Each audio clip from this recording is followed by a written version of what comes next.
Pelletier, bonjour. Bonjour Chantal. Ça va bien? Ça va super bien. Comment se passe la campagne là, sur le terrain là, depuis les dernières semaines? Ben, comme on discutait tantôt, c'est mon 3e mandat, donc c'est ma 3e campagne et je dirais que je suis agréablement surprise de celle-ci. Étant donné la pandémie, j'avais quand même une appréhension que les gens n'ouvriraient pas la porte ou seraient plus réservés. Mais tout le contraire. Puis je peux facilement le comparaître avec celle de 2017, où que, oui, les gens ouvraient, mais là, les gens ouvrent et veulent parler. Donc, on a des belles discussions là, qui peuvent là, vraiment... Les gens, même, ils veulent que je rentre à la maison, m'offre un thé, m'offre un café, m'offre des dates. Donc, vraiment, c'est une belle tournée en plus de mon quartier. Puis, je fais toujours une première visite. Oui, c'est ça, une première visite. Donc, et dans la deuxième visite, au courant de cette semaine qui s'en vient, ça va être de rencontrer les citoyens qui étaient absents.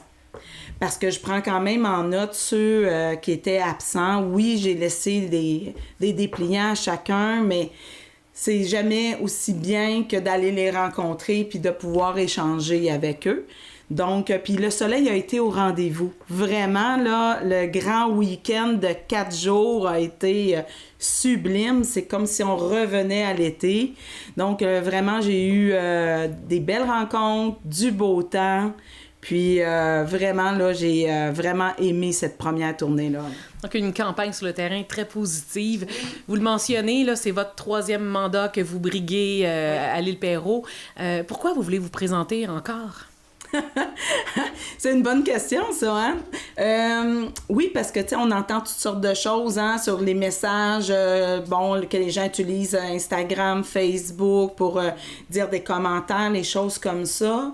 Bien, je dois être quand même assez privilégiée parce que j'ai pas eu à vivre des situations comme ça. Fait que c'est sûr que ça m'encourage à me présenter pour un 3e mandat.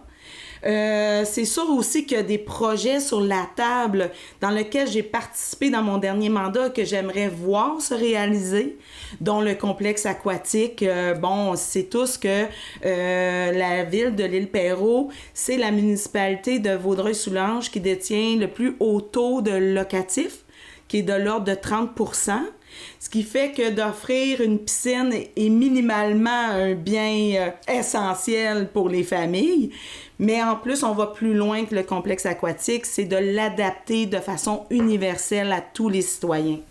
Le district numéro 1, votre district, les dossiers prioritaires là, qui vous tiennent à cœur pour qui s'en viennent là, dans les prochaines années?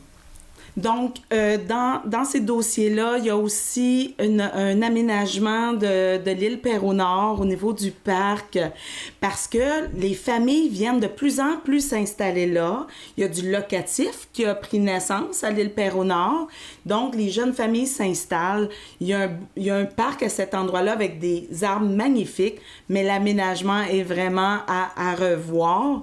On veut poursuivre aussi l'embellissement, dynamiser aussi le secteur centre, puis d'aménager les artères de façon sécuritaire.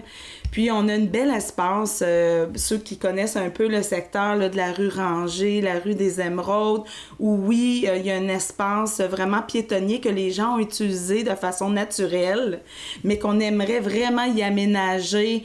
On est sensible aussi... c'est quand même une campagne qui est assez ouverte là, pour la pollinisation, la protection des papillons. Donc, on voudrait vraiment l'aménager avec des plantes indigènes, petits bancs, petits arbustes, petits arbres à petit déploiement pour rendre ce milieu-là encore plus embelli. Mais en même temps, on a la protection au niveau de nos petites abeilles puis nos papillons. De beaux défis, de beaux projets. Merci beaucoup d'avoir accepté notre invitation et on vous souhaite une bonne chance dans la suite de votre campagne. Merci.